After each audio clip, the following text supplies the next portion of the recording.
I'll call this meeting to order. Barren County Fiscal Court, January 20th, 2026, 9 a.m. Please call roll. Jeff Botts. Here. Derek Pettigo. Here. Tim Durham. Here. Tim Coomer. Here. Marty Kinslow. Here. Ronnie Stinson. Here. Brad Gross. Here. Judge Byrd. Here. The invocation today is Marty Kinslow, District 5. Everyone bow your God, our Father in heaven, we thank you for allowing all these good people to be gathered here today, and we would like your Spirit to guide us into making wise decisions that will be good for everybody in Barren County. Just that you fill everybody's heart with knowledge and love for all of our neighbors, even the ones we disagree with. And all these things I pray in your name. Amen. Amen. Please stand for the pledge. I pledge allegiance to the flag of the United States of America and to the republic for which it stands, one nation, under God, indivisible, with liberty and justice for all. All right, welcome everybody today.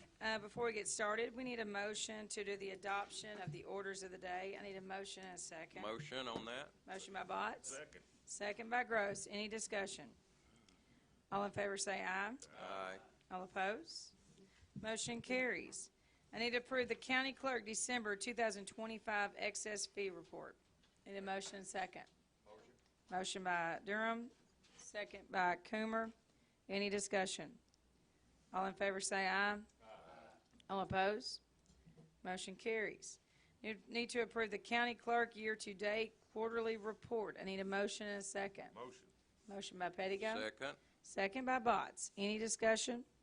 All in favor say aye. Aye. All opposed? Motion carries. Need to approve the County Clerk January 2025 excess fees report. I need a motion and a second. motion. Motion by Stinson. Second. Second by Gross. Any discussion? All in favor say aye. Aye. All opposed? Motion carries. All right. Need to approve the minutes of the January 6, 2026 meeting, meeting minutes. I need a motion and a second. So moved. Motion by Gross. Second.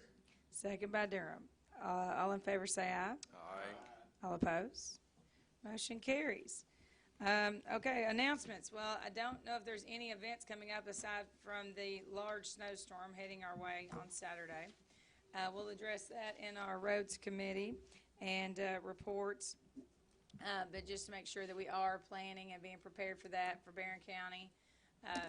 It will be a larger snow than we are typically receiving, so I just advise everybody to only travel when needed, but our largest concern would be emergency equipment and get them in and out of being able to go around all of our county. And I know our snow and ice are ready to go on that. We'll be prepping some stuff, and they'll talk about that as well at the end of the week. So, any other announcements that I don't have? I will say the Martin Luther King Day event yesterday was wonderful at the church, and Pastor Rice and that group do an excellent job at that every year. And it's a wonderful event to attend if you've never been. Any other announcements? Nothing? All good? Okay. All right, reports. Need to approve the county judge executive. Need to approve the county monthly financial report for December 2025 subject to audit. Need a motion and a second. Motion by Kinslow. Second by Coomer. Any discussion? All in favor say aye. Aye. All opposed? Motion carries. Huh? Coomer, you did the second, right? Who did the second? She's making sure. Yeah, second. Thank you. Need to approve the quarterly financial statement ending December 31st, 2025. Need a motion and a second. Motion. Motion by Pettigo. Second by Coomer. Any discussion? All in favor say aye. Aye. All opposed? Motion carries. Next. Need to approve the county monthly settlement report for December 2025. So moved. Motion by Gross. Second by Stinson. Any discussion? All in favor say aye. Aye. All opposed? Motion carries. County clerk. Need to approve the county clerk December 2025 fee report subject to audit. Motion by, was that Stinson? Yes. Motion by Stinson. Second. Second by, was that Gross? Yes, ma'am. Okay, second by Gross. Any discussion? All in favor say aye. Aye. All opposed? Motion carries. Need to the county clerk December 2025 excess fee report. Need a motion and second. Motion by Coomer. Second. Second by Botts. Any discussion? All in favor say aye. Aye. All opposed? Motion carries. Need to approve the county clerk amended November 2025 excess fee report. Need a motion and a second. Motion by Durham. Second by Coomer. Any discussion? All in favor say aye. Aye. All opposed? Motion carries. Need to approve the county clerk year-to-date excess fee report. Need a motion and second. Motion by Pettigo, second by Kinslow. Any discussion? All in favor say aye. Aye. All opposed? Motion carries. Need to approve the county clerk quarterly report ending December 31st, 2025. Need a motion and a second. Motion by Coomer, second by Stinson. Any discussion? All in favor say aye. Aye. All opposed? Motion carries. Now to the sheriff. Approve sheriff's December 2025 fee report subject to audit. Need a motion and second. So moved. Motion by Gross. Second by Coomer. Any discussion? All in favor say aye. Aye. All opposed? Motion carries. Need to approve the sheriff's 2025 fee settlement report. I need a motion and a second. Motion. Motion by Potts. Second. Second by Pettigo. I like the excitement. Any discussion? All in favor say aye. Aye. All opposed? Motion carries. Need to approve the sheriff's 2025 final budget. I need a motion and second. Motion by Stinson. Second by Kinslow. Any discussion? All in favor say aye. Aye. All opposed? Motion carries. And the last one. Approve the sheriff's quarterly report ending December 31st, 2025. I need a motion and a second. Motion by Durham. Second. Second by Coomer. Any discussion? All in favor say aye. Aye. All opposed? Motion carries. Okay. Thank you all. Those are all reports that are due and have to be approved by fiscal court, just to make sure everybody understands that. Okay. The department reports. Coroner. How you doing, Mr. Gibson? Good. Good to see everyone. Happy New Year. Hope we've all started a good fresh start in the new year. I did email end of the year reports to everyone. I did get a response from Squire Durham. I hope everybody else got those, looked over them. Just real quick, 2025, 155 death investigations by the Barren County Coroner's Office, 126 natural deaths, 22 accidental deaths, with some of those being motor vehicle accidents. We had 9 of those, 7 overdoses, unfortunately, 5 suicides, and we had 2 homicides in 2025. Also, we had transported 14 to the medical examiner's office in Louisville for autopsies. Just kind of a quick overview, in 24 we had 160 death investigations, 23 169, in 22 for some reason we had 180. Thank the good Lord they've come down some. So we don't want to do anything. I want to stand here and tell you we hadn't done a thing. That would tickle me to death. So far for 2026, we actually have had 5 death investigations, 4 natural, and unfortunately 1 suicide already this year. So any questions? Anybody, anything you need to know, anything you want to know? If y'all have something in particular you'd like to know, get with me, holler at me, and let me know, and we'll figure it out, and I'll get that information to you. Good? Thank you. Thank y'all. Thank you. County clerk.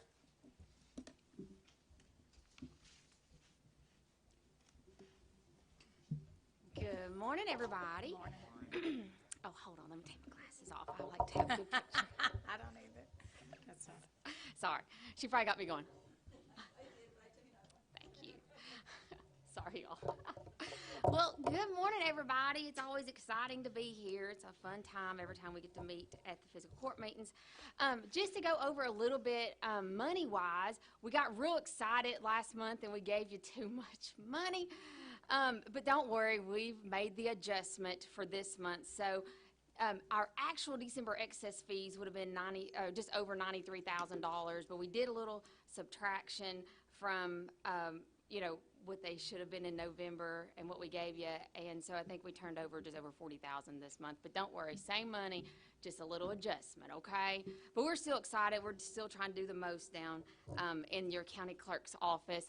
One thing that we're real excited about is everybody in Barren County is excited about is the upcoming 2026 election.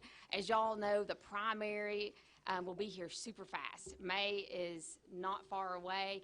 Ask Jackson Birdwell, his birthday's in May, and he gets excited for that. So one thing that I want to clarify is we do have a lot of races on the primary ballots, okay?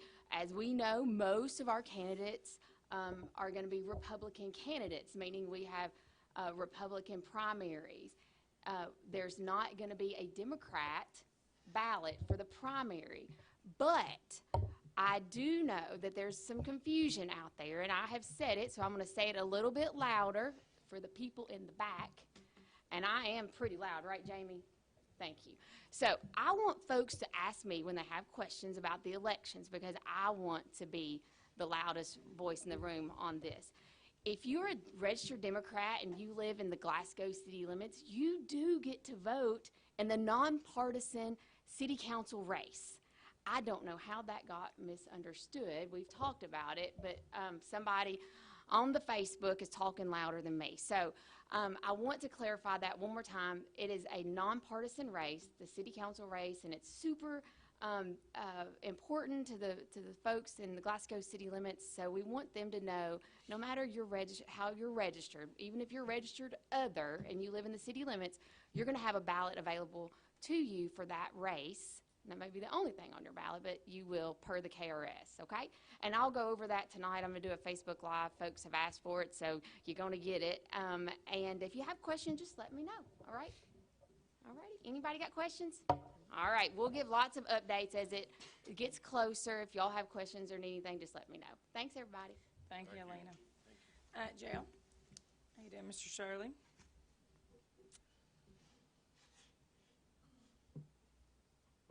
Morning, Court. Morning. We have a little bigger report to give this time because we always do our end of the year report. But I'll go ahead and do December first and break it down. In the month of December, our crews went out and covered 161.2 miles. They picked up 1,249 bags of trash, 41 tires, and 30 wildlife, and put in 5,400 inmate hours. For a year total, they went out and put in, they've covered 1,485 miles, picked up 8,687 bags of trash, 552 tires, 224 wildlife, and put in 65,440 hours. At $15 an hour, if we hired somebody to go out and clean up the roads, that would be a savings to the county of $981,600. Also, we broke it down by tonnage too, and I think this is where sometimes people don't realize how much they actually do picking up trash. They picked up 74.88 tons of trash off the sides of the roads. And that ain't counting where they go out and we have the cleanups for the counties. That's just walking down the side of the road and picking up the McDonald's sacks and the styrofoam cups and the candy wrappers. They picked up almost 75 tons of trash off the side of the roads. Also, for last year, we booked in 2,933 people, and we released 2,944 people. In our programs, we had 634 people take MRT, 229 of them took parenting, 388 of them took AM, 292 took P&D, 301 took Thinking for Good, 279 done Unit R. We had 323 people or times that they registered in as far as attendance into GED, and we had 923 people attend church for last year. We had 4 people to actually get their GED while they was there, which I think is incredible, because a lot of times when we start these GED classes, before they get through, they wind up either going to SAP, or they wind up going to prison, or they get out. So to have them there long enough to actually make sure that they get their GED before they leave, we actually had 4 that got their GED last year. So, any questions for me? Thank you, Court. Thank you. Parks and Rec Department. Really, in 10 degrees, you're not playing baseball out there? Okay. Okay, gotcha. Next, Road Department. The man of the hour. Well, good morning, Court. Yeah, I think we're in a different season. Chris might be in the off season, but I think we're in full-blown season here for the road department, unfortunately. It's wintertime, which I'll lead into first. Oil well project is in progress. Cold weather's kind of held them up pouring concrete a little bit, so we'll see where it's going to get done. It's going to be better. We're going to move on to the impending snowstorm that's coming this weekend. We are going to start pre-treating roads as soon as the rain gets out. That could be Wednesday afternoon, Thursday morning. Now, bear with us. We got 600 miles of road. Now, it starts snowing. We're going to have trucks out. With that, we prioritize main state road connecting roads, our dairy farms and our chicken farms. Top priority. And we will get everywhere, but that's kind of how we go about this stuff. So if y'all can be patient with us and give us room if you see our trucks out there. So. Which we've also increased the roads that aren't, like we do the private. Yes. Sub. Yes. A little bit subcontracted out a couple places, so. Yeah. All right. Thank you, Court. Thank you. Okay, next, Sheriff Keene.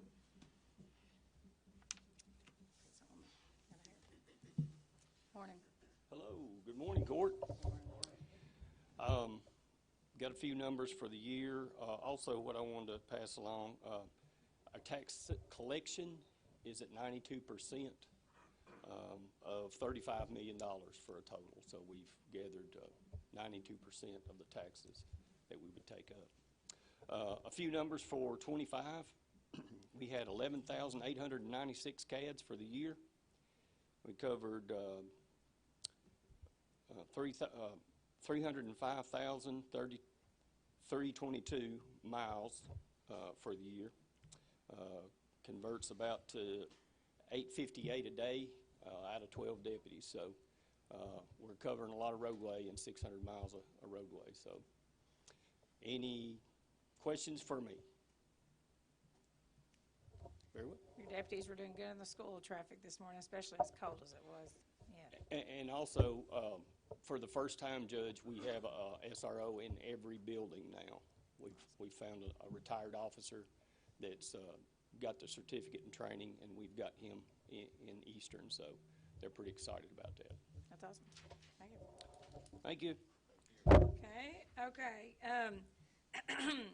So I will say this too, for people in general public don't know this. We added, when we first came into office 3 years ago, the department reports, and I think that has been very beneficial to the magistrates to hear from each department.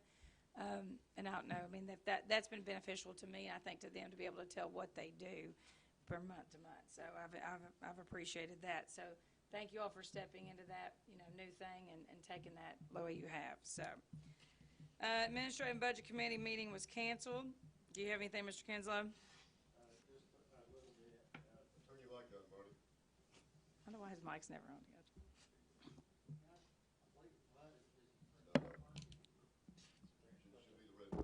Okay, now it is, okay. Anyhow, no, we did not meet. We do have the quarterly report that is going to the state right now. Have not had time to look it over in detail. I will by next hunt, and when I do, I'll give you a short report on where we're at in the middle of the fiscal year. I will let you know, though, at the beginning of December, which was only high months of the year, everything looked to be on track. But I do want to wait till we get the middle of the year to give you a little update on that, you know. And we'll So, start the budget meetings here in the next couple of weeks, actually. yeah, Yes. it's going to be time to make the new budgets again. So there'll be a lot of work going in on that. So we'll give you an update when we have more information then. Thank you. Thank you. Building and Property Committee, Mr. Botts, do you have anything? Only thing, just a reminder of the cold weather, which is coming back in again over the weekend. And the department heads, I know you all be in and out of your buildings. Just make sure extra heat, where water needs to be turned off, Park and Rec, all them buildings. Just double check, randomly just double check. Make sure there's not a busted line, even though you think maybe water's off. It may have got turned back on. Just a little extra here in the next couple of weeks. It looks pretty rough. Other than that, I don't have anything else. Thank you. Economic Development Committee, meeting was canceled. Mr. Gross, do you have anything? No, ma'am. Okay. I will say this, I did get a call the other day from the hiring manager for Tate that was, they just hired, and he is excited. Him and his family are moving here from Louisville. He's originally from, I think, Wisconsin, or Michigan. I can't remember which one. But they are gearing in, and they got another huge contract that they weren't even expecting. And so they're going to start the hiring process pretty soon, and we're going to see them, I think, come in here early February, and maybe the governor coming down as well. So we're excited to get that going. So, and Mr. Gross has been a key component in that, and the county as well, to all the support. So, but there, I know that the question had come up to the incentives that that there's no incentives the county has offered to any of these individuals. So just make sure everybody understands that. So that's coming from the state economic development. So next, Emergency Management Solid Waste Committee. Mr. Stinson, do you have anything? I do not. Garland, you or Marcus, either one have anything? We do not, Judge. Thank you. Okay. Thank you. Next, Jail Committee. Mr. Barren? Yes, we did meet on January the 16th here in the conference building. The jailer wanted to talk about the policies and procedures that we have put in place every year at the first of the year. Being he does have inspections in February, we wanted to go ahead and get these procedures in place. It is on the Department of Corrections. This is the health and welfare of all the inmates that's in the Barren County Jail. And it's a book pretty large. If anybody does like to see anything in it, he can give you a thumb drive on it. But we did take that before the committee, and it was approved through the committee to proceed with the policies and procedures. And I am asking it was approved. I'm looking for a second on this policy. So you're making a motion then to approve that? Okay, there's a motion on the floor to approve. It's the policy and procedure manual, correct? Yes. Okay, there's a motion on the floor. Second by Mr. Coomer. Any discussion? Okay. All in favor say aye. Aye. All opposed? Motion carries. And that's all we had. Okay. Next up, Parks and Rec Committee. Sorry, Mr. Pettigo, sorry, I went blank. Yes, the Park and Rec Committee met last Thursday, January the 15th, and we discussed the lease agreement with Barren County School on North Jackson, Eastern, and Red Cross School. So we tabled it, and then we discussed the mowing bids at Jack and Browning Park for 2026, and the bid packets will go out at the end of January. Also discussed the backstop patterns for fields 1, 2, and 3, and that was tabled also. And then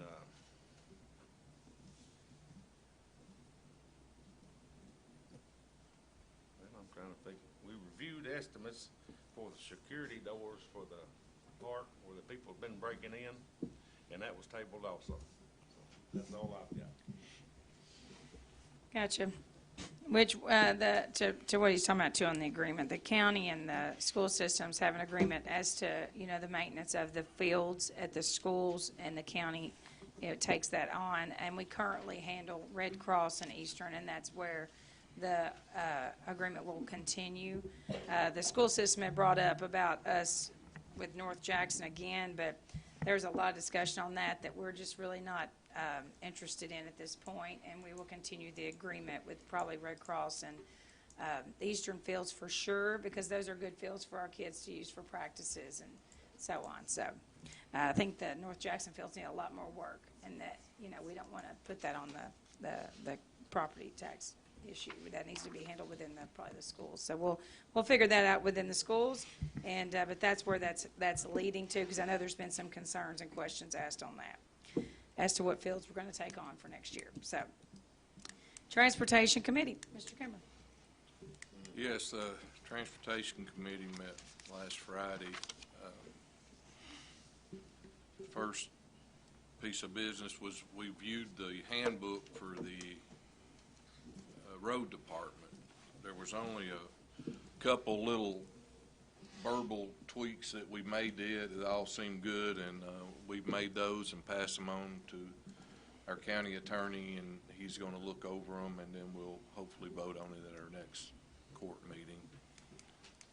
The other line of business was closing part of State Quarry Road down in District 6, and we have to do that. We have to have a couple viewers to see if they have any problems with it being closed. Then we have to post signs within a mile, 3 different places. Then we had to have a first reading and a hearing, make sure anybody has any problems with it. The same landowner, it's a dead-end road, the same landowner owns all of it. It hasn't been used, and it's just a small portion. I don't know, remember, it's less than a couple tenths probably. That's just a guess. I don't put that officially. But I'd like to make a motion that we accept as viewers Neil Toms and Anthony Huff as viewers, and they will actually go out with the road department and see if they see any problems or anything with closing this section of the road, and then if they don't have any problems, then we'll proceed with the signs and the hearing for closing the road. So I'd like to make that in the form of a motion to accept those two as viewers for closing that road. Okay, there's a motion on the floor. I'll second it. Second by Mr. Stinson. Discussion. Okay. All in favor say aye. Aye. All opposed? Motion carries. That was really all we discussed in the committee meeting. I'd just like to add to Jamie's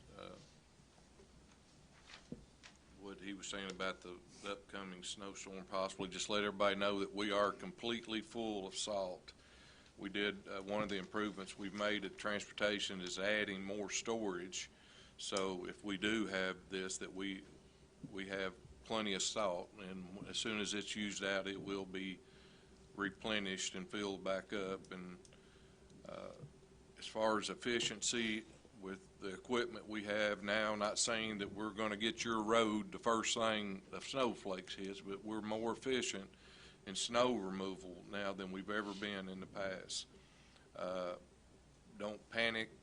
Like I said, we got 614 miles of road to cover. You know, if your road doesn't get plowed the first day, we will get to it.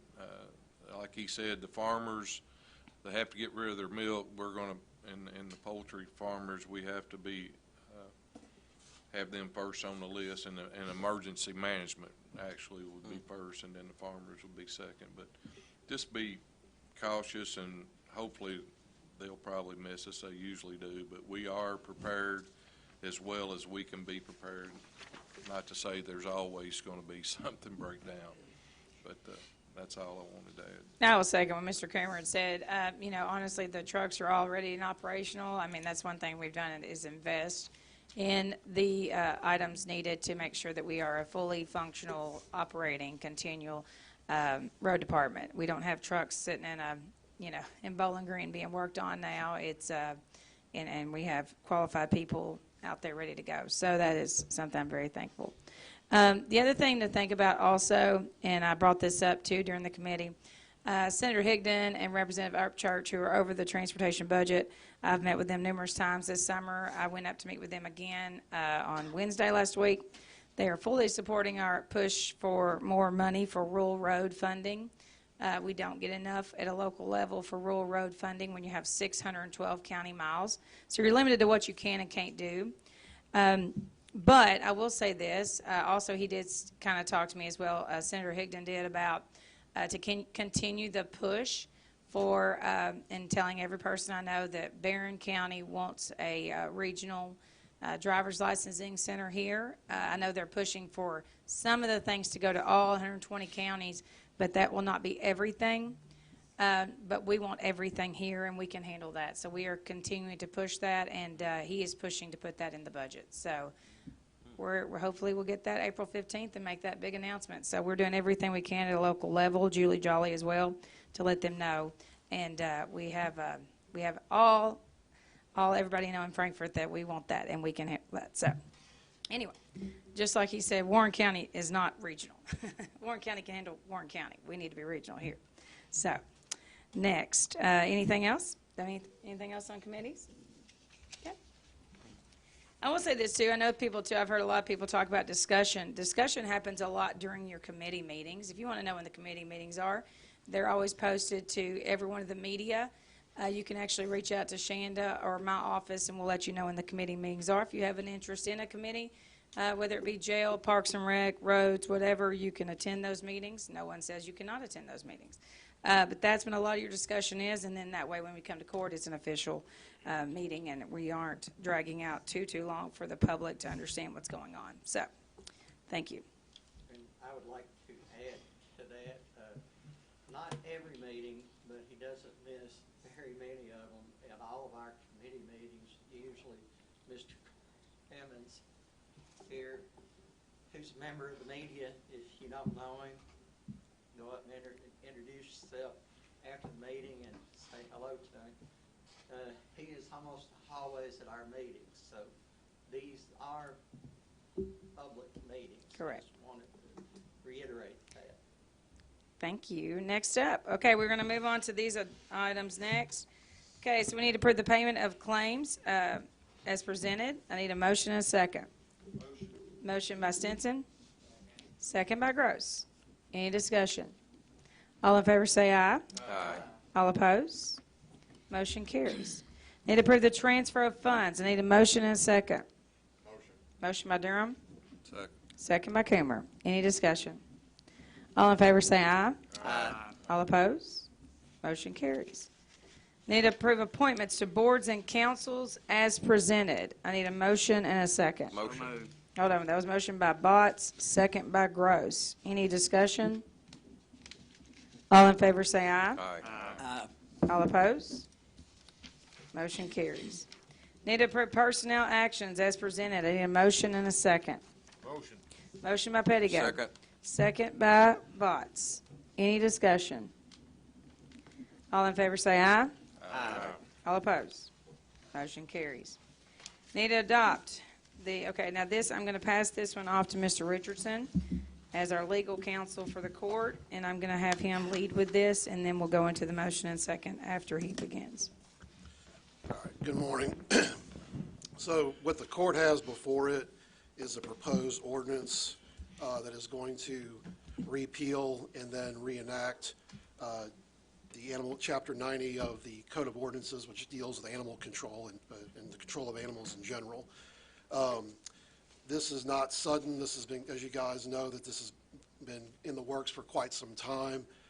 We have an animal control board that's had several committee meetings on this, that has had this ordinance, and we've kind of tinkered with it a little bit. And Chief Howie and Officer Furlong from Animal Control are here. That could probably go into some more details about, on their end, why this is needed. I will tell you, as county attorney, one of my jobs is to sit as a representative of the Commonwealth to prosecute all misdemeanor crimes in the county in district court. And these are the types of crimes that I've been dealing with now for a decade, and I've been on both defense and prosecution side. I will say that this is long overdue. Not that anybody's done anything wrong by not changing it quicker. The county is getting bigger, obviously. It's been a number of years, and the current ordinance, it's bare bones, it's sufficient. But over the years, I've gotten so many complaints from citizens, and animal control's had a lot of issues they've dealt with. And through our knowledge and what we've dealt with over the years, this ordinance that I kind of looked at other counties and what they were doing and what worked and what didn't work, and also from my own experience and animal control's experience. And I basically crafted this ordinance to address just about any situation you could possibly deal with. Before I get any further, I don't know if you guys want to make a motion to have the discussion. I can go into the specific legalities of it, of exactly what's being changed. And I know that Chief Howie and Officer Furlong wanted to speak to the court about the ordinance as well. Do you all want him to go ahead, or do you want to do a motion and second to discuss? It's up to you all. Okay, motion by Stinson. Second. Second by Gross. Okay, now discussion. Okay, go ahead. Chief, Officer Furlong, do y'all want to come up and kind of talk about, and Shelley, if you want to kind of talk to the court about your job at animal control and, why this is needed on your end? So in 2020, when some ordinance got changed, our nuisance law and our running at large law got depleted somehow. So right now, the only thing that we actually have is KRSs in the county, and if a dog is tearing up property or attacking another. That's the only ordinance we actually got in the county right now.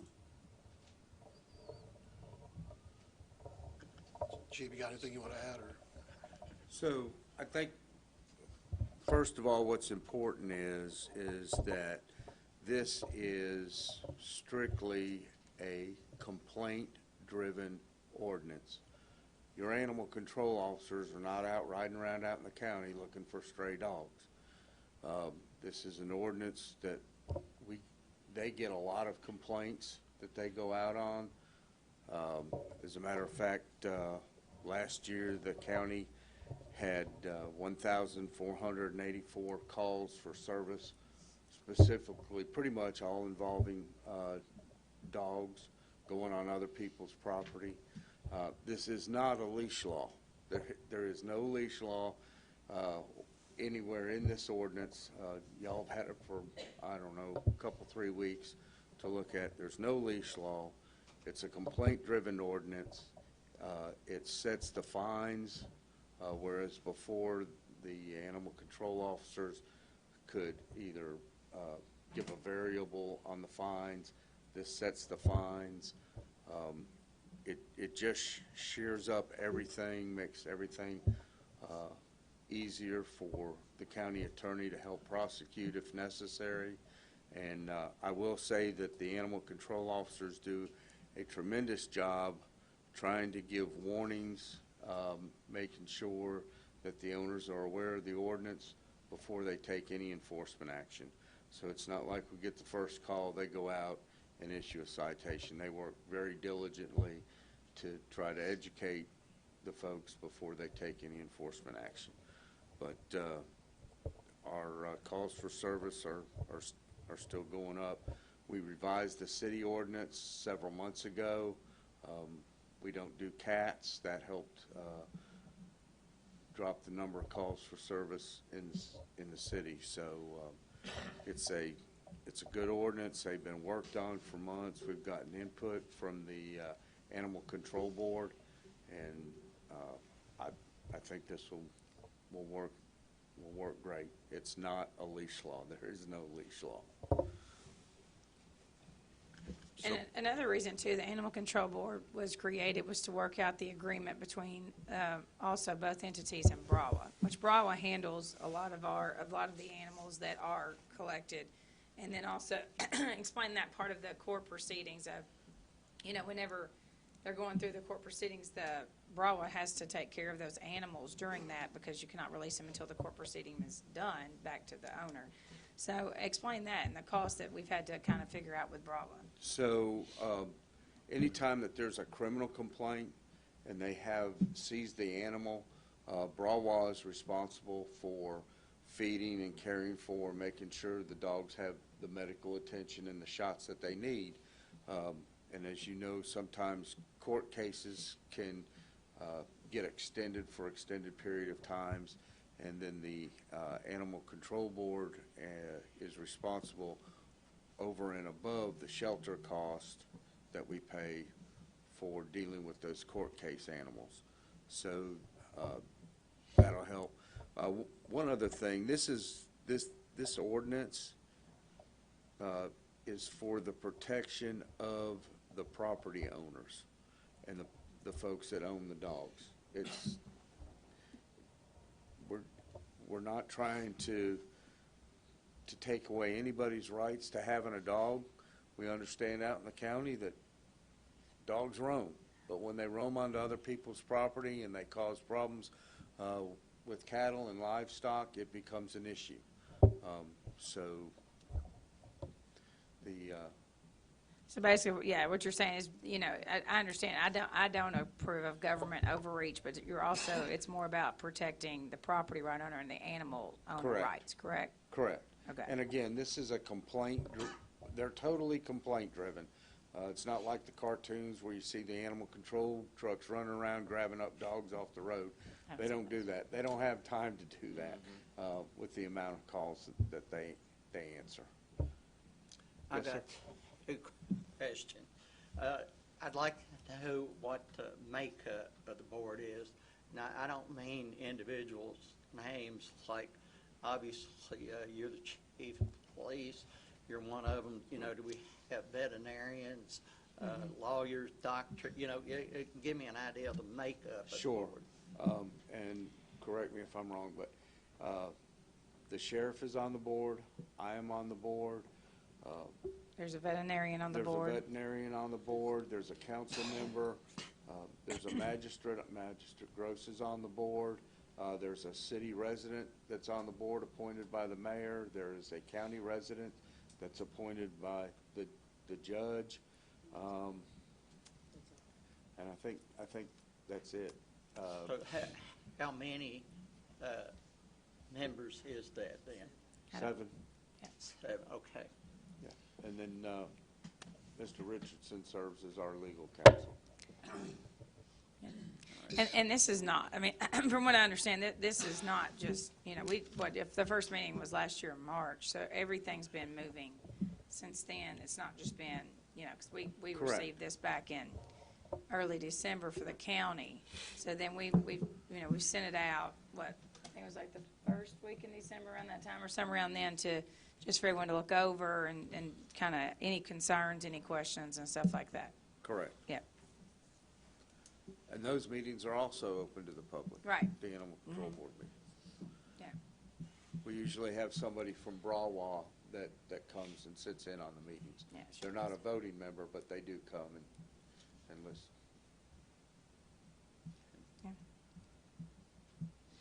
So both of you guys are good with this ordinance? Yes, sir. Thank you. I would like to say that we did have a court case in January that it did last 2 weeks, was the shortest court case in my 21 years I've ever seen. But they had 14 animals. They did owner surrender 10 to us, so that left 4 that they wanted to get back, but they did plead guilty, and we did have to pay BRAWA almost $1,500 for the care of those dogs. So sometimes they last 6 months, sometimes they last 2 months. I mean, that's a lot of money that we're having to pay out. So I wanted to add to clarify, because I know some people are probably thinking, well, why can't the court award fees and all that?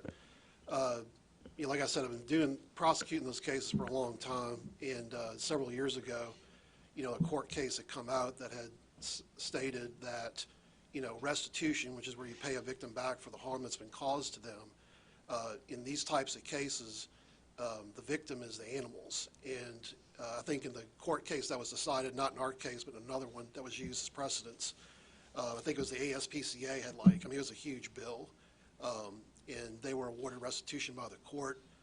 Defendant appealed, said that they were not a victim under the restitution statute, went to the Court of Appeals, and they ruled in favor of the defendant. The legislature has tried to fix that and correct that, but as of right now, restitution cannot be awarded to a third party. Now, we've tried to fix that with the Animal Control Board, and they have allocated funds to cover those situations where they're having to keep animals. And I'll say this too, as a prosecutor, we try to be very efficient in our cases. One of the most frustrating parts about prosecution is that a lot of defendants like to drag things out. And it's kind of like a balancing act, because obviously you want to try to, or you have to respect people's rights. They've got the right to come in, even if they clearly did something. Under the Constitution, they have the right to plead not guilty. They have the right to a court-appointed lawyer and all that. Sometimes we get people who are like, yeah, I'll go get a lawyer, and they don't. They come back 4 weeks later, and it gets frustrating. It's a back and forth. But basically, we all kind of met together with our district judge as well. We're all on board with trying to make things efficient, but also try to balance out people's rights. But we're now flat out setting trial dates when we get there, and I think that kind of helps, try to speed things along without obviously violating anybody's rights, because we're not there to pressure people. So we're trying to be more efficient in that, but that's always been that's just one of the frustrating aspects of criminal prosecution, and you just got to deal with it. And this ordinance also clearly spells out what happens to the animal, that they're held, if the person's acquitted or it's dismissed, what the animal goes back to them. So there's things in there that are added protections. It's not just about snatching dogs up or anything like that. So, Chief, did y'all have anything else you wanted to add? No, just with this upcoming winter and the weather dropping so bad, we do encourage people to make sure that your animals have shelter, have water. A block of ice is not considered water, and that they have some straw or hay. And I will say that we did recently receive a call on some animal cruelty to animals being left out. They were, but the animal control officers went over and above and went and got some straw for these people. Instead of taking the dogs, they took them a bale of straw. So it's not that they're actively out there trying to seize dogs. They're just making sure that people's animals are taken care of appropriately. That's all I have, Mr. Richards. If y'all are ready for me, I'll go into all the changes unless magistrates have any other questions. Okay. And can I say something? Yes. It's kind of, I don't want to use this comparison, but I'm going to use the jail as a comparison. When Jailer Shirley has an inmate that has to have medical attention, the county absorbs the cost. Same situation like Shirley was talking about with animals. When we have those animals down there, we're absorbing the cost that they have to have medical care. So I'm not comparing a human with an animal, but I mean, it's the same concept as far as the county is out the money, and the city's out it too, because we share expenses. Okay, please proceed. Okay, so the changes, and again, most of the changes really are, mostly clarifications. I've added several definitions that are almost in line. When I say almost, there's a couple that won't match it exactly, but it's pretty in line with the city ordinances. Things like what constitutes adequate food, adequate water, adequate ventilation. So that way, it's pretty clear what's going to possibly constitute neglect when the animal control officer gets there. Also, kind of helps clearly define cruelty, what is impoundment, clarifies who an owner is, and the owner in this statute, because I remember years ago, and it wasn't a complete defense, but somebody would come in and say, well, it's not my dog, even though the dog was being abused or not being taken care of, and it was on their property, like they were the owner. This puts in here, makes clear that an owner is also someone that keeps or harbors an animal or has them in their care. Just because it's not necessarily your animal, if you're keeping it there, allowing it to be on your property, you should take care of it and not neglect it. Otherwise, call animal control or bring them to Browell or do something to have someone else take care of them. Powers of animal control, This just, again, clearly outlines, as, it's consistent with state law. Animal control officers are, pretty much like peace officers, except they don't arrest, but they can still ask for search warrants. They can seize evidence. Makes it clear they can't just go onto property, which, we all already knew that. And when I say can't enter property, people have this misconception that you always need a search warrant for every little thing, and that's not true. The Supreme Court has declared several exceptions to the warrant requirement. If something is plainly in front of you, or if there's an exigent circumstance, there's a dog clearly dying or something, those can lead to exceptions to the warrant requirement. But obviously, we always err on the side of caution and try to make sure that we're respecting people's rights. Outlines, when the animal control officer can give warnings and citations and such. It also clarifies they're not in charge of wildlife problems. Dangerous wildlife usually is going to get handled by state authorities.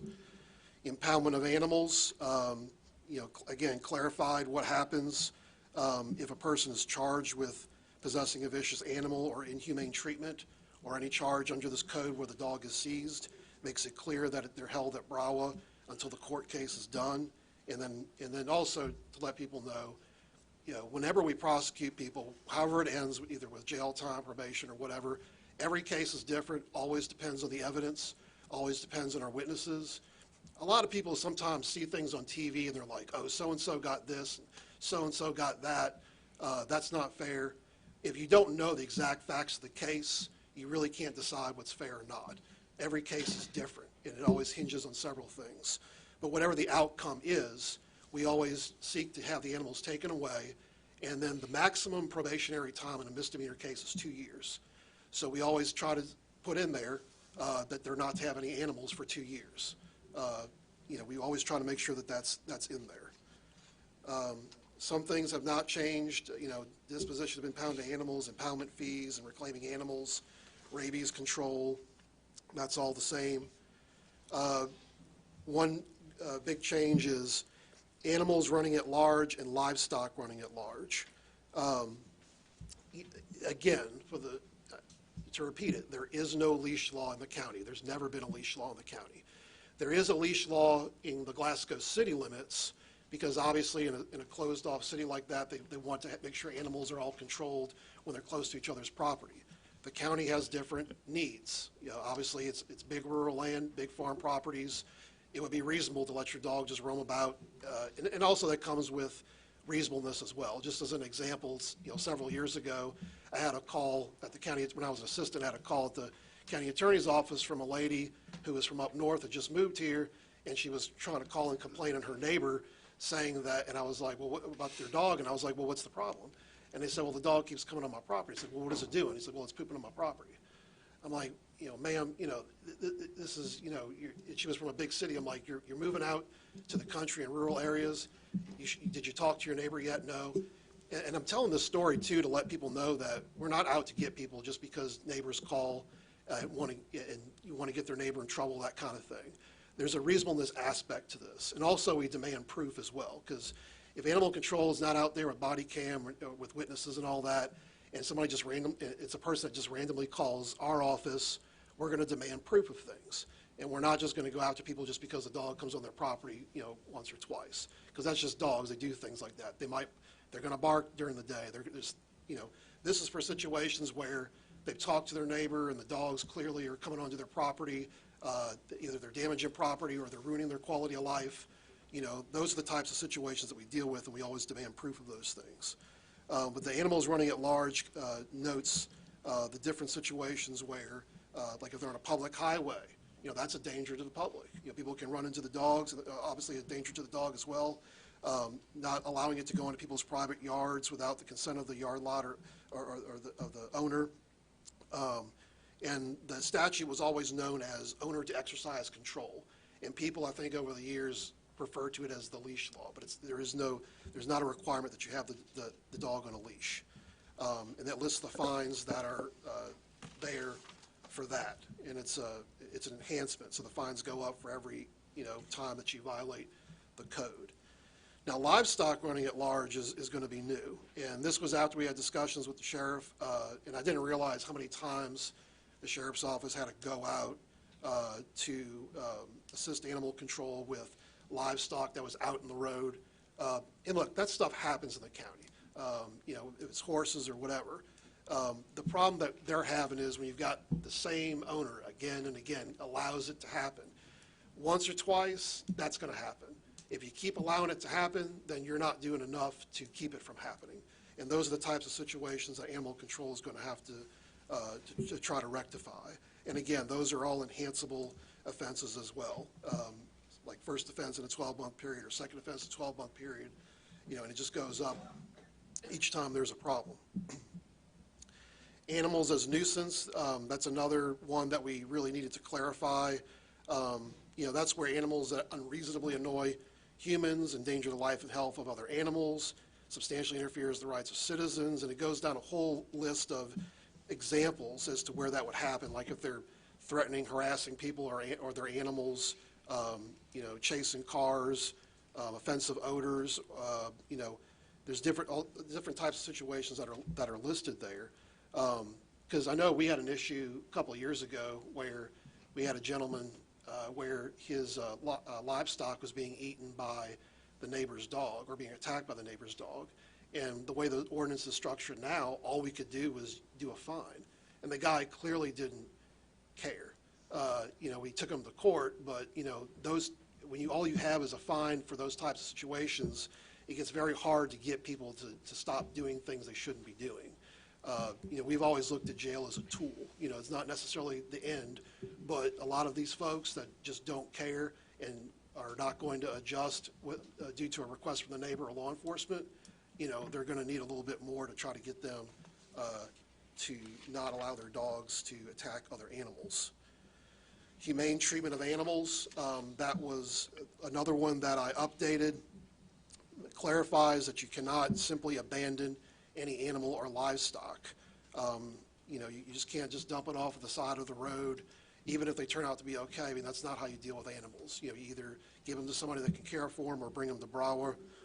It also clarifies, though, that you can't just, it's not a defense to just simply dump them off at Broward or some other animal shelter location. That just simply means that you can't just say, well, can't prosecute me because I dumped it there. I mean, if you dump them there at like midnight when they're not open, I mean, you're just posing a risk to the animal. And also, Broward may not be ready to take in an animal. You know, they might be full. So you need to do the responsible thing and bring them during working hours. Clarifies different types of situations where there's inhumane treatment. Includes, you know, deprivation of necessities, beating, mutilating, torturing, killing. So it kind of overlaps a little bit with animal cruelty. You're not going to see animal cruelty defined in here because that's already in state statute. And every county is different. Some counties like to throw that in there, but, you know, if it's animal cruelty where they've killed the dog or something like that, you know, or, you know, tortured them or whatever, you know, those are things we're going to charge under state statute. But this is to cover a lot of situations where you're just, you know, you can't just, for example, just let them starve, and it's clear that they're suffering, and you're just sitting there like, well, they're, you know, I'm not trying to kill them, but, you know, it's pretty obvious that you're clearly depriving them of the necessities to survive. You know, it's going to cover those types of situations. And then I guess the only really other change is harboring a vicious animal. Again, this is already in state statute, but even for a lawyer, reading that statute is pretty difficult. So what I did was I put it in a way that any lay person can read it and understand exactly what's going to happen if you're the owner of a dog and attacks another human being without cause off your premises. Okay, so if you're an owner on your own property and your dog happens to attack, like if your neighbor comes over with their dog, you're not going to be prosecuted for that because it's on your own property, you know. But if it's off your property, you let it go, or it's out and about and it attacks another animal, you could be charged with harboring a vicious animal. Or if it attacks another human being, excuse me. So if it attacks another, like, child or anybody, you know, you're going to be prosecuted for that. And that clarifies that you bring the criminal complaint to district court, and the penalties are listed there for that crime. Everything else is pretty much the same. Exotic wildlife, I just updated some numbers and some statutes because those statutes from state law have been changed over the years. So I just kind of tinkered with that to make sure it was up to date. We did remove the license tag for dogs, and we did that that was at the request of the Animal Control Board and with the approval of BRAWA.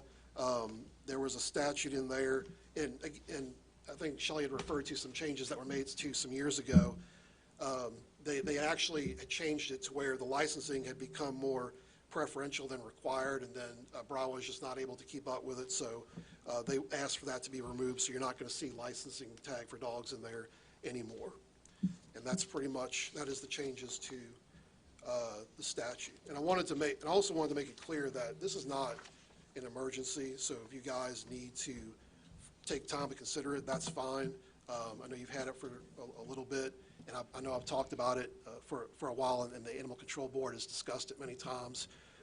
It's not an emergency, but I do believe, also speaking as a prosecutor, that this is a very good change, and it's going to help us better be able to assist people who make calls and complain or make complaints, and also clarify a lot of rules to protect citizens. Does anybody have any questions for me? Anybody? Okay, magistrates, do you want to vote on this today, or do you want to table it? Ready to vote? Ready to vote? All right. This will be, There's two readings. be two readings. Yeah, there's two readings. Yeah. We vote on the first. You'll have another reading. Yes. Somebody had the issue. Yes, correct. Okay, yes, and I will probably not put it, I don't put a lot on that first meeting of the month because I don't like that because that's technically a Zoom meeting. So it will probably go into the third Tuesday meeting of February. Do you see what I'm saying? Like that way we're in person. Yeah. Okay, just make sure everybody understands that. Okay, we'll do a roll call vote. Jeff Potts? Yes. Derek Pettigo? No. Tim Durham? No. Tim Coomer? Yes. Marty Kinslow? Yes. Ronnie Stinson? Yes. Brad Gross? Yes. Okay, motion is 5-2. Carrie, so that's the first reading. The second reading will be the middle of February. Okay? Next. Okay, that one took 30 minutes. Okay, you're good. Approve the adoption of the Executive Order of Emergency Operations Plan for 2026. Need a motion and second. Motion. Motion by, was that Stinson, sorry? Yes. Second. Second by Coomer. Any discussion? All in favor say aye. Aye. All opposed? Motion carries. Need to approve the adoption of the Executive Order of Affiliation for the Rescue Squad for 2026. Motion. Motion, that's by Stinson. Second. Second by Coomer. Any discussion? I will say the Rescue Squad does a phenomenal job, and they are all volunteers for people that don't know that. Just make sure everybody understands. Okay, all in favor say aye. Aye. All opposed? Motion carries. Approve the contract with Carr, Riggs, and Ingram for $88,500. Need a motion and a second before I can discuss. I'll make the motion. Motion by Kinslow. Second. Second by Gross. This is our annual audit that the county, and this is everything in the county, all the departments are in this audit that we do every year. You're required by the state to do a state audit every 4 years, and on the years in between, they can approve a private contractor to do the audit. And so this was the one that was selected, and they are a great firm, and like I said, they've been already working diligently this is just the contract to make it official, but the state did approve them back in July. So this is their amount that the audit is. So any other questions? Okay. All in favor say aye.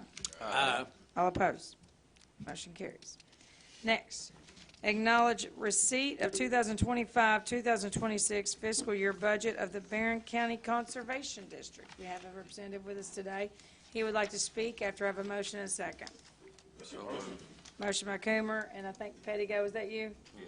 Pettigo got the second. Okay, discussion. Please come up, Mr. Edwards.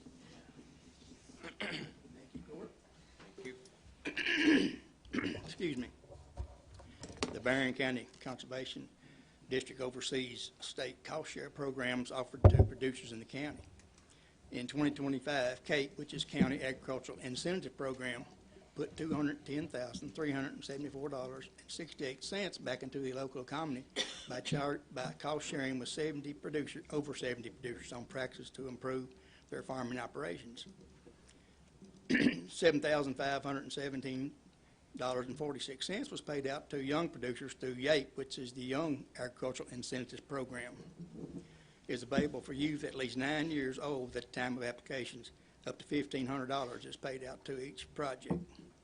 State cost share returned $101,673.38 to the local economy in 2025. This year to date, state cost share has put $24,268.56 back. In addition to cost share programs, the district reimburses producers for properly disposing of dead animals. In 2025, the district reimbursed producers for disposing of 116 dead animals, which totals $7,588.85. Lastly, the Conservation District has 4 no-till drills and 3 hay wrappers producers may rent. Last year, 2,179 acres were no-till drilled and 3,135 rolls of hay were wrapped. Thank you very much for continuing to support the Barren County Conservation District by funding our budget. Thank you. Is there any questions? No. It's good to see Catherine. Well, I got to see her. thank you very much. Yes. Thank you. Got to see her recently. Next up, need to approve the invoice from, we've already did the motion second. We need to vote on the budget, sorry. So all in favor say aye. Aye. All opposed? Motion carries. Need to approve the invoice from K&K Insurance Group for $5,762. Need a motion and a second. So moved. Motion by Gross, Second. second by Stinson. Any discussion? All in favor say aye. Aye. All opposed? Motion carries. Need to approve the invoice from Community Relief Fund for $8,750. Need a motion and a second. I'll make the motion. Motion by Kinslow, Second. second by Stinson. This is the commitments in the budget that the county has done for, I think, since Community Relief Fund was started, to support their efforts. I will tell you this, they do a wonderful job in regards to helping people that truly need help in our community. They actually use also the charity tracker, which means that if someone comes to their asking for help, you can, and other entities, you can see where they've been asking for help, just to make sure that people aren't taking advantage of the systems that are in place to help people that are truly in need in our community. So I do support them, and this is the commitment that's already in the budget. So all in favor say aye. Aye. All opposed? Motion carries. Need to approve the invoice from the Barren County Clerk for $9,066.45. Need a motion and a second. Who's that Motion. I'll say motion by Durham, second by Kinslow. Discussion on this. This is just the reimbursement fees. It's a formality of the audit. So it's pretty much it. Not audit, but for audit's sake, you have to do this. So all in favor say aye. Aye. All opposed? Motion carries. Approve the invoice from Barron's Information Technology Systems, this is BITS, for $14,117.75. I need a motion and a second. So moved. Motion by Gross. Second. Second by Coomer. This is the BITS program that handles all the mapping and addressing for our county, and that is the county's commitment. It is in the budget. So, all in favor say aye. Aye. All opposed? Motion carries. Approve invoice from Autonomy Today for $17,000. I need a motion and a second. I'll make the motion. Motion by Kinslow. Second. Second by Stinson. Discussion. What Can you department? Which department? Elaborate on this little? Yeah, which department is this one? It's the jail. Jail. It's the new tracking That's what I thought. I just system wanted to verify that. that we already approved to Yeah. buy. Yeah. Okay. Cadmus, right. Yeah, you've already approved it. You've already approved the selection of Cadmus. This is just your payment. Payment. Yes, correct. Okay. All in favor say aye. Aye. All opposed? Motion carries. And that was done through a bid process as well, so that was already done. Yep. Approve the invoice from Barren County Economic Authority for $60,000. Need a motion and a second. So moved. Motion by Gross, Second. second by Simpson. This is the county's commitment. We do 2 payments a year of $60,000 for the Barren County Economic Authority. And it's not just Barren County government that supports them, it's also the City of Glasgow, City of Cave City, and other private donations as well, I think, go to that to keep that going and their efforts. So, that's just our commitment. So, I have a motion and a second. All in favor say aye. Aye. All opposed? Motion carries. Approve the invoice from Bluegrass and Associates for $64,900. This is for our program 80/20 from the state. This was a bid-out process as well. For this one is the $64,000 is for the old Davidson head wall and tiles, repair of that low water ford. Motion. Motion by Pettigo. Second. Second by Gross. Or not Gross, second by Bott, sorry. Any discussion on that?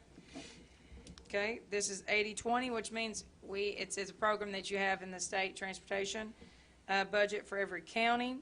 If you don't use it, you lose it. And so they reimburse us $80,000. So, all in favor say aye. Aye. All opposed? Motion carries. This next one is part of the 80/20. Approve the invoice from Bluegrass and Associates for $39,775. This is for Rick Road repair. That was a very highly concerned area, especially in one of our last storms that we had. So I need a motion and a second. Motion. Motion by Pettigo, Second. second by Durham. Any discussion? I think I missed you, Marty. I thought I heard you a little bit, but Durham got you. Okay. Pro. I got you. I understand. I just want you to know I heard you, but Durham got you. Okay. Any discussion? All in favor say aye. Aye. All opposed? Motion carries. Next, approve the invoice from Intech Contracting for $230,000 and $230,825. This is the invoice remaining for the Matthews Mill Bridge repair. These are bridge funds that Barren County received the most out of from 120 counties out of the 25 million. I think it was like closer to that 1.5, 1.6 million. These are all fully paid for funds, no match required. Wonderful money. So I need a motion and a second to get that paid. So moved. Motion by Coomer, Second. second by Gross. Any discussion? All in favor say aye. Aye. All opposed? Motion carries. All right, we made it, people. Now we have a few people that I had been talking with that had asked to speak. I'm going to let the first one come up, which will be Mr. Matt Mutter. He had some concerns he wanted to bring out to the county on behalf of him as a citizen, not in his role that he has as with his position. So, thank you, Judge, for allowing me to speak today. My name is Matt Mutter. I think I know everyone on the court. If you don't know my background, my history, I've been in law enforcement here in Barren County for the greater part of the last 35 years. I'm a lifelong resident of Barren County, and there's a concern, as the sheet goes down, you'll see the topic that I would like to bring before you today. There is a drug named Kratom that is being sold in our local convenience stores. If you're not familiar with what this is, if you'll read the sheet that's been passed out, this is a drug sheet from the DEA. Explains to you what Kratom is. It comes from a plant from Southeast Asia. The FDA has not approved this Kratom for any medicinal purposes whatsoever. The DEA has listed Kratom as a drug and chemical of concern. My concern is this Kratom is being sold in practically all of our local convenience stores. And I don't think the general public understands the dangers of it and what it can present. You do have to be 21 years old to purchase the Kratom. Most of the time when you're at the counter, you will see it. It'll be in a capsule form, or a plant form. You can put it in your tea. As long as you get it in your body, you will get the effects from the kratom. And like I said, you do have to be 21 years old to buy it. Of course, we know how that goes. Back when I was younger, I probably bought a few beers, not before I was 21. But we are lucky to have the law enforcement that we have in our community. But they can't be everywhere all the time, and we all know that. Kratom has a nickname of being called gas station heroin, if that tells you anything of how dangerous this drug can be. In the last couple of weeks, I have personally spoken to 2 people who have become addicted to this kratom. It resulted in a hospital stay for one of them. He had to have IV fluids.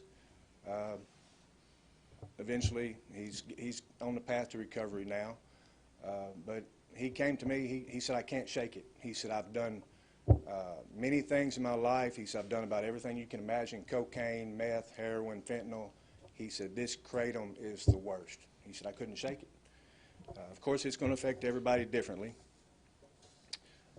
There is a different, stronger strand of the kratom.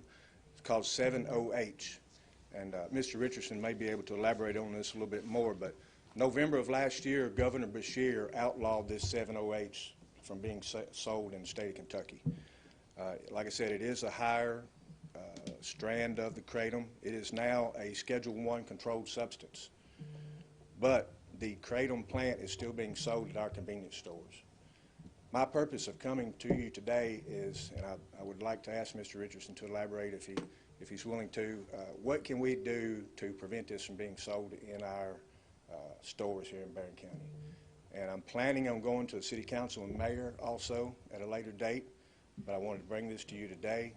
Mr. Richardson, could you elaborate what's being done in some other counties?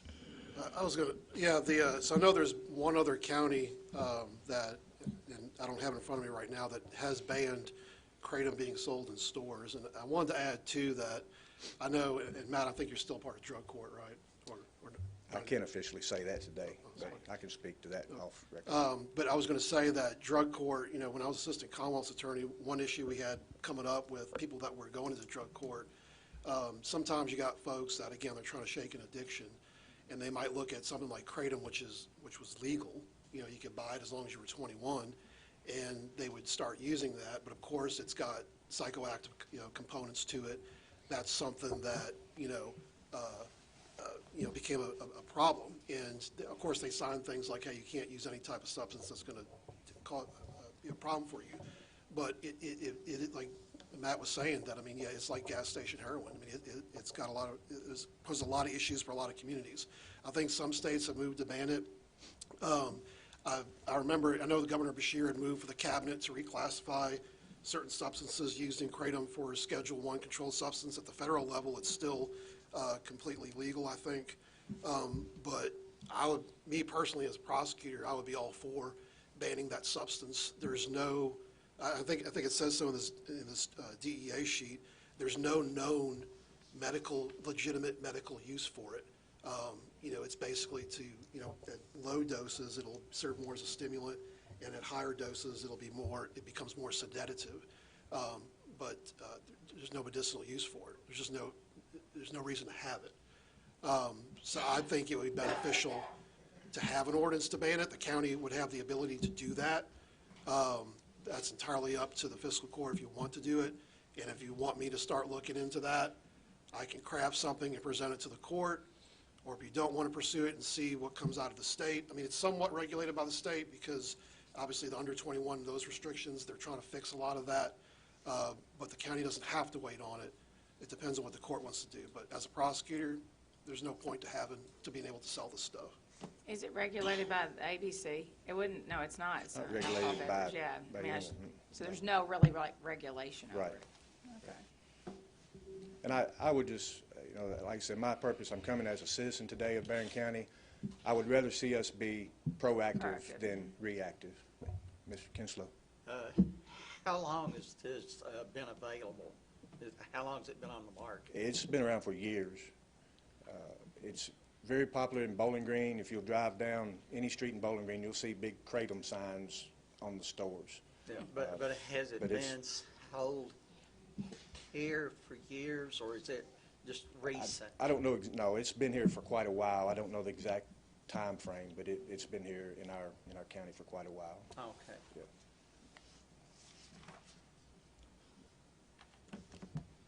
Anyone else? I mean, I would like to see Mr. Richardson pursue, to see the legalities of how to kind of put together some type of, I guess it'd be an ordinance, correct? Right, and what I can do is I can come up with a draft and circulate it to the magistrates and just see, and I'll talk to other county attorneys and see what they're doing on their end, and if y'all want me to do that, so. I have a question for you, Mr. Richardson. If you pass an ordinance banning the sale of it in Barren County, that would include all the city limits also? I was just thinking about that. I believe it would. We would just have to, I think there's notice requirements and all that, but let me double check on it, but I'm pretty sure that could be done, so. Do we need a motion to have the county attorney to pursue this? You don't have to, because I can do it on my own, but, however you want to do it. I mean, I can do it regardless, and I can send something out to you, everybody, and then just to start a discussion, and then maybe when we come back, we can further discuss it, however you want to do it. But I can get started on that. I appreciate y'all listening to me. I think y'all know how to get a hold of me if you Well, thank you for have any reaching more out. questions. Yes. Thank you, Judge. Yes. Thank you. All right, thank you. Next up will be Mr. Freddie Joe Wilkerson. Yeah, they've got you on here as Freddie. I added the Joe in, sorry, Freddie Joe.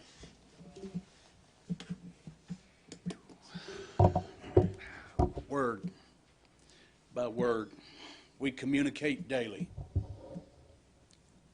I'm really glad to see that I feel that the fiscal court has improved communication. I really feel that way. I would ask us to maybe continue a little more, if I may. I know there was a committee, and that's a great idea. I didn't know that I could attend those committee meetings, and that's cool, because you used to have to be like, want to ask permission to attend, but that's good. Well, That's a no, good you'd thing. have to ask permission to speak. You'd have to ask permission to speak. No, I'm talking about back in the back. Oh, gotcha, You, back, you, okay, you gotcha. wouldn't allow, Yeah, oh. you wouldn't allow to come in committee meetings, trust me. Oh, gotcha, okay, Yes, okay. ma'am, I was I know gonna say- for a fact. Okay. So my point is this, so you have a committee and you all discuss some things, but when do you all discuss it with each other prior to a vote? That's confusing to me. We talk all the time, yeah. There are folks sitting in this room who have never read or discussed that ordinance. I'm sorry, but that is the truth. Now, listen, we talked about, cruelty to animals, and I'm not about being cruel to an animal at all. And we talked about some major things, but we didn't talk about when my dog, who is a livestock dog, because I asked somebody on the committee to consider livestock dogs. They have a purpose. We mentioned a while ago about keeping your dog indoors and putting straw out. God made animals for a purpose. My Pyrenees can stand the cold, and their jobs is to guard my sheep and guard my goats. They have a purpose. And when that coyote whines in a distance, they will bark and bark until the threat is gone. That's their job. But the nuisance clause in there that's kind of down in there, really easy to read, says if my neighbor don't like my dog barking, I'm in violation of what is that called? Disturbing the peace or disturbing the quietness. And now, folks, now come on. We've got to look at some things a little more realistic than that. It's not a one-size-fits-all. And so, I'm sorry, but I asked somebody to consider that, and there's nothing in there that even considers that. So, we're not communicating as well as we need to before we pass laws. I'll quote one of my favorite guys, friends, former state representative Richard Turner from Monroe County. It sounds good till the law's on paper, and when it's signed, it affects people's lives. And that's all I ask. Now, the real reason I came here today was to talk about speed limits that we're not enforcing. Excessive speeding has become a problem, and there's already laws about that. We've got 612, 13, 14 miles of roads, and over half of them you can't drive 55 on safely. But that's the speed limit on those roads, little one-lane roads. Now, that's what we really should be biting into and thinking about. And one of the reasons we don't want to deal with it, because we've got to purchase signs to post the speed limits. Have we lost our priorities as humans? Listen, I'm all about animals, but I'm more about people and safety of the people. So please, let's think about some things before you vote about that next time to put that in. Read that bad boy, because it's going to divide the county. Now, you and I both know that as soon as you make a neighbor mad, or you make them mad, they're going to retaliate with you any way they can. And one of the easiest things they can do is call and report something.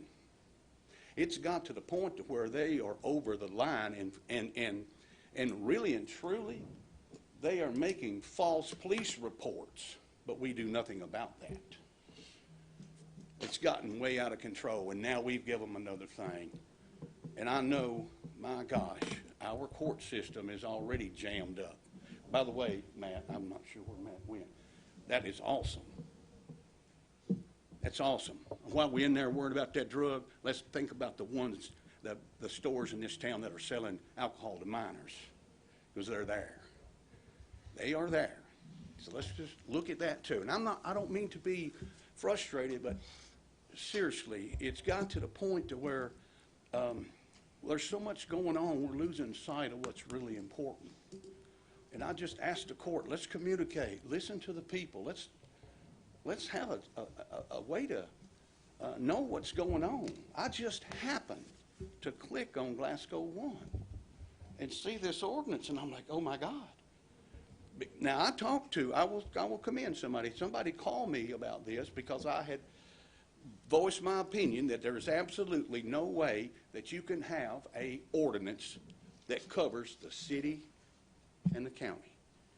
There is absolutely no way that brush is going to strike both those and cover them right.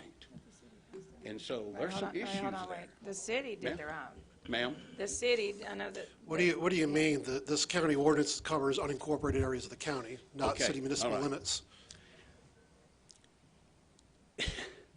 You're saying we're putting in a nuisance in there where if a dog barks after 8 o'clock, and I got some smart dogs, but they ain't learned to tell time yet.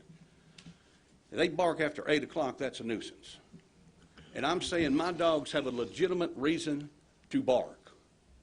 If a coyote or anything makes a sound where they are alerted, they are going to bark, because that's how they run them off until that coyote comes up, and then they're going to take it out. And that's going to cause a little sound as well. I guess I'm being silly on that part, but listen, you can't have those things, and you might work your way up to it. Yes, is there subdivisions in the county that might need some of that? A hunter, a coon hunter, that's a dog is chasing a coon, runs across my property, I can't do nothing about it because the law says the dog don't know property lines. Is that not the law? There's exceptions there for hunting dogs. I don't know about what you're saying. I mean, okay, well, what I'm saying is you can't, as a property owner, shoot a man's dog because he's chasing a coon across your property. And the reason they say that is because that dog doesn't understand property lines. And that's a fair assessment. But this ordinance says property lines. My dog's got to know the property lines. You know, I'm talking about my dogs. They're going to go wherever those sheep go. if a fence is, a tree falls across my fence and my sheep go out, my dogs are going with them. Now, we used to, farmers got together and put our sheep, dogs, we put our cattle up. We met at the store and we went and done it. Animal control don't need to be involved with cattle being out. I'm just being honest with you, folks. It's going way too deep into the woods. We got things we need to do that impacts the lives of people in this community a lot more. There is a reputable person in this town, very good man, whose wife spent the weekend in jail over a dog barking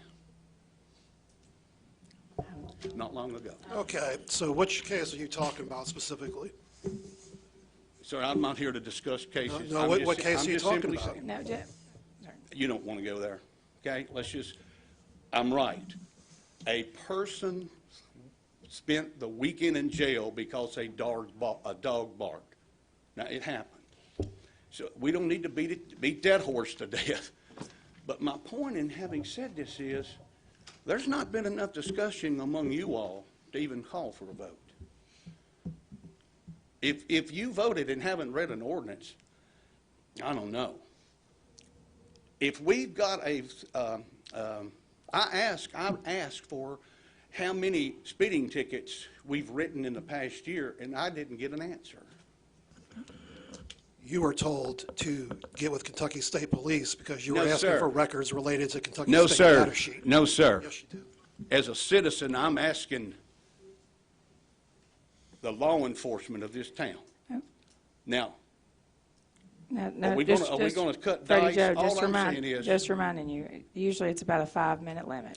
five I'm is just all I making need. sure. I've done made Wait, my point. I understand, but you're over in about I do 30 apo- seconds. I just want to give you a heads up. Thank you, ma'am. I do apologize. Thank you for your time. I'm really sincere, but I'm a concerned citizen, and there's many, many more. Thank you, ma'am. Thank you. I'd like to say, in my defense, my mic on. When I voted no, there's nobody got any more respect for the law enforcement, the county judge, the county lawyer. But my vote no stated that I would go back to my constituents because I had several calls, more on this than I had in a long time, about this ordinance. So I told them I would come back and talk to them because I know there's going to be 2 readings.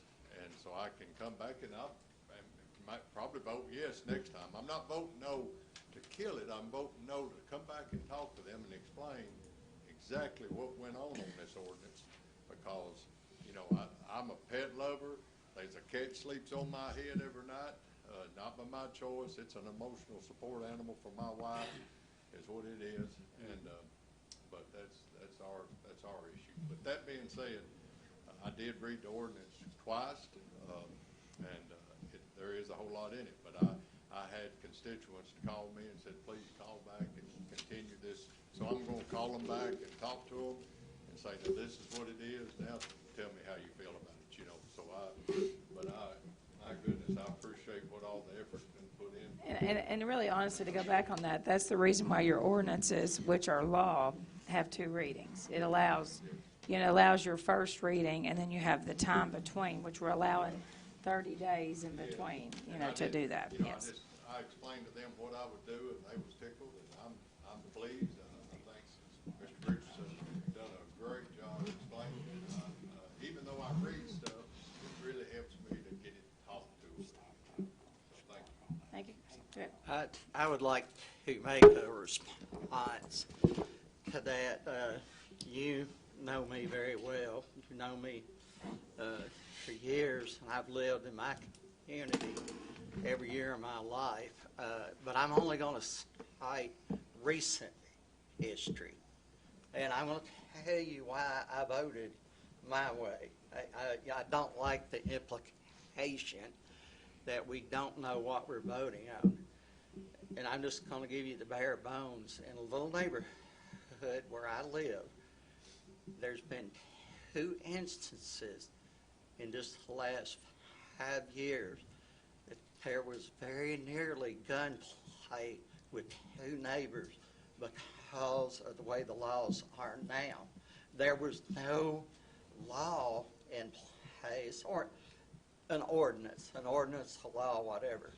There's nothing in place, and the way the law has been, you're making adversaries of neighbors because there's no legal ramification for one animal going to another property and killing another one.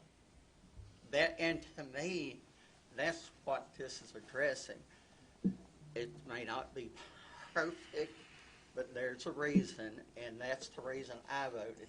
I very nearly saw it 2 different times, and that's with what the law we've already had. Do I have an opportunity to address, or do we just?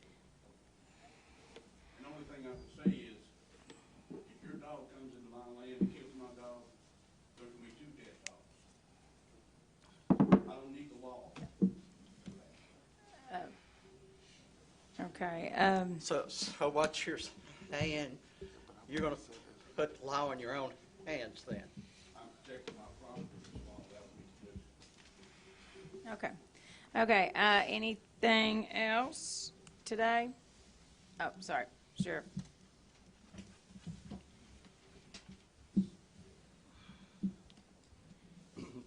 Folks, I'd like to make some rebuttals to what Mr. Wilkinson said here. From some notes, as I said earlier, we had a total calls for service of 11,896 for the year. That's everything, okay? That's 33 calls per day on an average. I patrol the county roads, 600-plus miles, with 12 road deputies. The rest of them are SROs, detectives, whatever it may be. And I'll assure you, we don't make false reports. That's, to me, I take that offensively. I've been a duly elected sheriff here for 12 years. College degree, graduate of the FBI National Academy. We're not making false reports. We are also running traffic. Last year we made 1,004 traffic stops. Keep an eye on my time, Judge. That comes up to 2.8 traffic stops a day. How many in here like a good speeding ticket? No takers. It's not the fact that we don't like writing them, but there's a lot of things out there in the world that you run across. Maybe a pregnant woman is trying to get to the doctor. Maybe you run across a mother that's got a sick kid. Maybe there's a word in the law, and correct me, attorney, it's called discretion. Police officers are awarded discretion. Let me say something else. How many of you know that the district court in Barren County is the single busiest single-judge district court in the state of Kentucky, followed by Jefferson and Laurel. Laurel has 2 district judges. Correct me, attorney, if law enforcement plays a major part in what district courts do because they charge people. That's how you get to court. It's my time, Judge. Okay. What's my time? Oh, sorry, you're at 2. Okay. So, again, I have a whole lot of figures here. Total miles covered, as I said, was 305, 322. Okay? That averages out to 858 per day. So I often hear people say, well, I don't see the sheriff's office. I don't see them.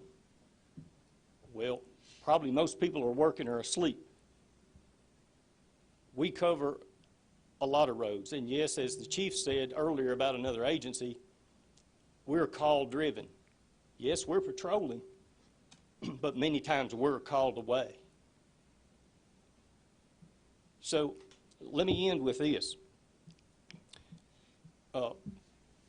Court, I'm a little disappointed that this has come to this scenario that we have here. Downplaying our local law enforcement. What does our county come to? We lead, correct me if I'm wrong, Judge, in agriculture, Number one in the state. Yeah, number one in the state. Yep. We're the 13th largest county in the state of Kentucky. Roughly 45,000 population. I patrol it with 12. Now, obviously, the city police chief's back there, and he handles his side on the city jurisdiction. But because I'm the sheriff, I feel like I burden the right to defend my agency and defend myself. And these remarks made here today embarrass me that this court has allowed this outlandish comments to be before the court. Any comments or questions from the court? This is not a debate, and I won't take any questions with Mr. Wilkerson. I'm done.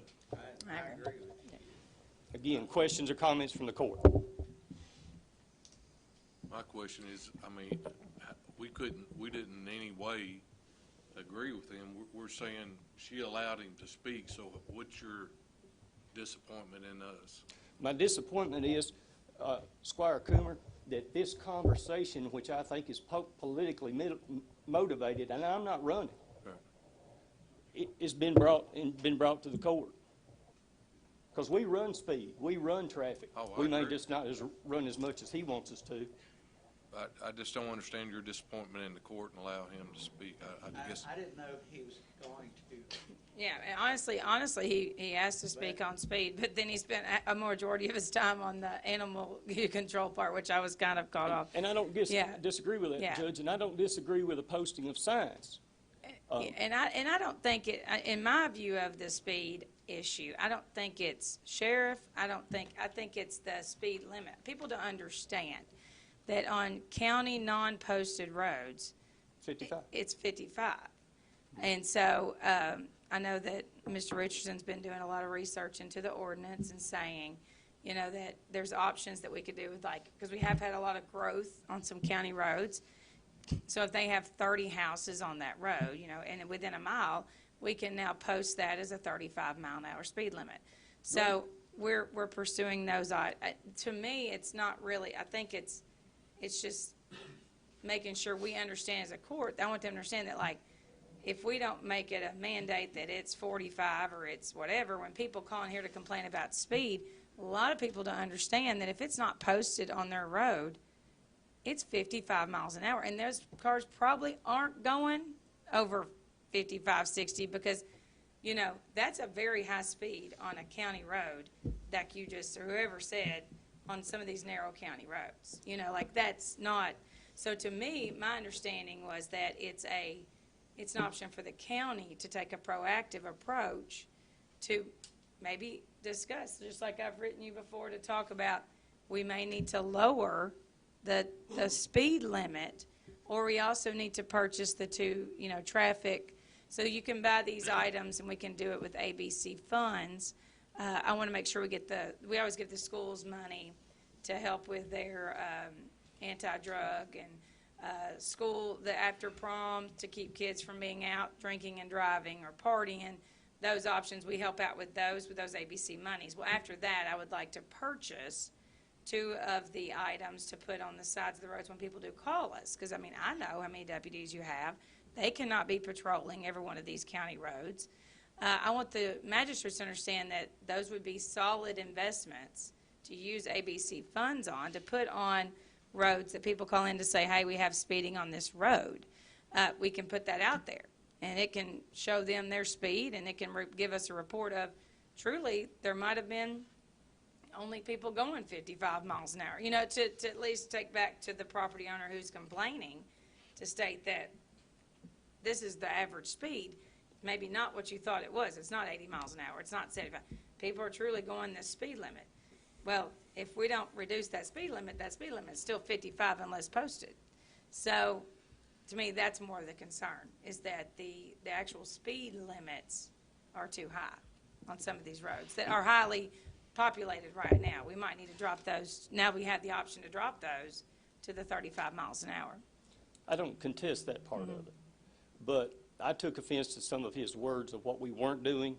And that's the reason why I allowed you to do the rebuttal that we talked about, because I wanted you to be able to defend your department. Yes. As you well know, in my my role, I go out and I talk to you and other department heads on a regular basis and about a variety of things. Usually it's about budget and money-wise, but I want to see how good your memory is. About a year ago, and I don't remember if it was in response to Eddie or who it was, and I asked you about speeding, you know, in general. What do you remember? You and I having a conversation. I'm not going to put words in your mouth, but you specifically mentioned to me that you had a complaint in an area and you acted. If you remember that, just briefly tell what the information you gathered based on that. I sent a man out there that day. Do you want to mention where it was? I'd rather not. Okay, I get that. Yeah.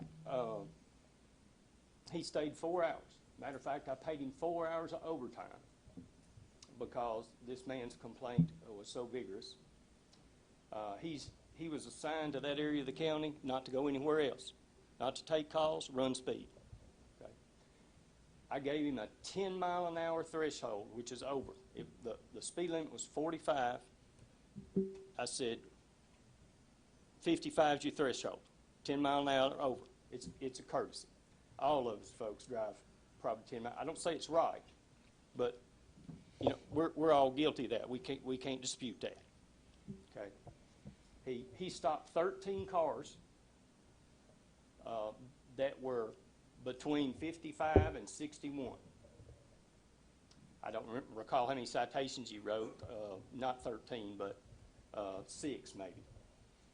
But he stopped those cars in that threshold, so everybody over 55 got stopped. Okay. Now there wasn't any 70 mile an hour, there wasn't any 80 mile an hour. So what we learned is, just like these machines that the judge is talking about getting, it collects data. I had to send a human being out there for 4 hours to collect data. He ran radar, and he found very few that were grossly in a fraction of the speed. And that's what I'm trying to illustrate here and by the courts. We've got a lot of things going on as a law enforcement. Every county does. You know, I won't even get into the numbers of child crimes. Mm-hmm. But we're in the top 5 in the state, or the 18-county Western District. Correction. Speed's on the list. It sure is. But many times I'll have a guy go out there and sit for 30 minutes, and he'll get a call of a 2-vehicle accident on Highway 87. Overturned chicken truck. It takes hours to clean that up. And you generally have 2 men. So basically I'm done. Court. Yeah, and again, I mean, apologies to you. That's the reason why I had discussed with you before that he had reached out. He wanted to talk about speeding. I looked at it as an opportunity for Barren County to look at maybe we do need to reduce that speed limit if we decide to do that. And also, you know, I didn't take it as, you know, I wasn't putting it out there to put anything against you all. I think it's just an understanding that I think us as citizens, that people that call in here to say it's so-and-so speeding on this road don't understand. Like I'll have people, you know, you talk about putting speed limit signs up. You don't want us to put speed limit signs up right now because general public most of the time does not understand that it's 55 miles an hour if it's not posted on a county road. And that was my argument, is that I do think that is something that maybe we look at as a county to reduce that speed. But also I like the investment onto the equipment for us to prove what people are driving before, you know, we do a general blanket of, you know. But the houses, the 30 houses, right, within a mile, 30 houses within a mile. We've had a lot of growth in Barren County on some of these county roads. So I do think a lot of our county roads will qualify in some of that for us to make that adjustment for people that have highly congested areas. So. Well, thank you, Judge. Yes. Again, I understand your frustration. my agency is on my back to defend it. And this is not the first time that Mr. Wilkinson has said negative things about my personnel or my agency or myself. Any questions for me? I'm out. Thank you. Okay, we're good. Nope, no more. I should get a rebuttal Nope. for just a few Nope, we're good right now, Freddie Joe, we'll talk. Okay, here we go. Say one thing, I did not say they weren't doing their job. I said Freddie there Joe. been no speeding tickets written in the past year. Which he did review the, oh, Freddie Joe. To his deputies not to write them. Freddie Joe, let's calm down. Freddie Joe. Can I make a please. motion I to gave you the adjourn? time. I need a motion to adjourn. second. Motion by, Bott, Botts. second by Durham. All in favor, say aye. Aye. Aye. Meeting adjourned. Thank you.